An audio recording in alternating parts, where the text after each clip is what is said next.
time for Rabbi Kaplan to join us and inspire us with some words. Good morning, Rabbi Kaplan. Chodesh Tov to you. Good morning. Chodesh Tov to you and to all of our listeners. And today I wanted to talk about building bridges. I'm referring, of course, to bridges across historic eras, bridging different times and ensuring that we are on a continuum that takes us into the best of realities. Maimonides, the Rambam, in the laws of Beit HaBechira, after telling us about building for posterity in the Holy Land of Israel with the establishment of Yerushalayim, then goes on to speak about the distinction between the first and the second Beit HaMikdash. The first Beit HaMikdash is built nearly 500 years after the Exodus. A few decades after David HaMelech, King David, establishes the Ear of Yerushalayim as Ir David, the city of David. Of course, he prepares for that building or edifice, the fulfillment of this sacred mitzvah, but it is only Shlomo HaMelech, over the course of 7 years, who completes the building of the first Beit HaMikdash. The Rambam's words are, Binyan Shabana Shlomo, the building, the edifice, that was fashioned or built under the tutelage of King Solomon, Kfar Meforosh B'Malachim, is clearly articulated in the Book of Kings. It's found there in the 6th chapter. You can read about the dimensions of the first Beit HaMikdash. V'chein, and similarly, Binyan Ha'atid Libanot, the building which is going to be built. Here, Maimonides refers, of course, to the future Beit HaMikdash, the one that we're waiting for. Rambam says, Af al pi shehu katuv b'Yechezkel, although its dimensions are articulated and spelled out in the book of Ezekiel, that goes through chapters 40 through 47, Eino meforash mevoar, they're not clearly spelled out, and the specific dimensions aren't that lucid or obvious.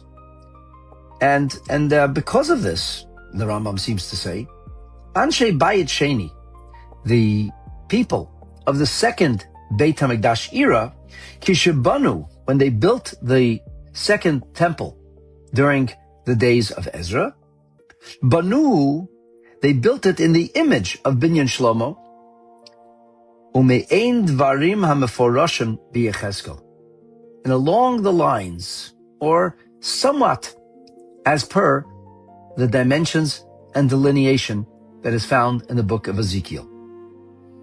Specifically, if you go through the details carefully, you'll see that the things they added in the second Beit HaMikdash was the 4 quadrants in the area just as you walk into the Beit HaMikdash, known as Ezrat Nashim. And I encourage our listeners to go online and see pictures of this. They also expanded the area, the size of the Mizbeach, the altar. And finally, small doors were added, known as Pishpashim, into the actual temple structure. There are some who maintain that the doors themselves, or Daltot HaEchal, are different in the second Beit HaMikdash, more along the lines of what we read about in the book of Ezekiel and how things will be in the future. And the obvious question, Martin, is what in heaven is the difference? Like the first 500 years of history of the building of the Beit HaMikdash, as we explained, is relevant and meaningful because we fulfilled this mitzvah of building a Beit HaMikdash with various iterations until we came to the climax, which is the city of Yerushalayim. And the message for us is that the building of the Beit HaMikdash is not a thing of the past, but rather it goes through various different forms. And in today's day and age, we're doing it in a spiritual sense. But what difference does it make to hear about the fact that the first Beit HaMikdash is clearly delineated and we have its dimensions? The third Beit HaMikdash, once again, is spelled out and its dimensions are found. The second Beit HaMikdash was kind of in between, looking somewhat like the first Beit HaMikdash, but also in the image of the third. The Tosfos Yom Tov, in his commentary, to the tractate Midot, which is the Mishnayot that Hilchot Beit HaMikdash is based upon, suggests that the Rambam himself speaks about the need or cause for this tractate of Mishnah. After all, he says, whatever was, what difference does it make? And the Rambam says, this is because it is important for us to understand the dimensions of the Beit HaMikdash, because by doing so, we keep its memory alive. Instead of being a pie in the sky or some kind of once upon a time story, it's able to be real. We can relate to it. We know its dimensions. We have models and pictures that are drawn. And in this way, the memory of the Beit HaMikdash is kept vivid. It's made real for us. And the Tosfos Yom Tov goes on to suggest something fascinating. The Midrash tells us that when the Jewish people returned to the land of Israel the second time, it is then that they became an eternal people. For no nation had ever been exiled and returned to its original homeland. This was an extraordinary event.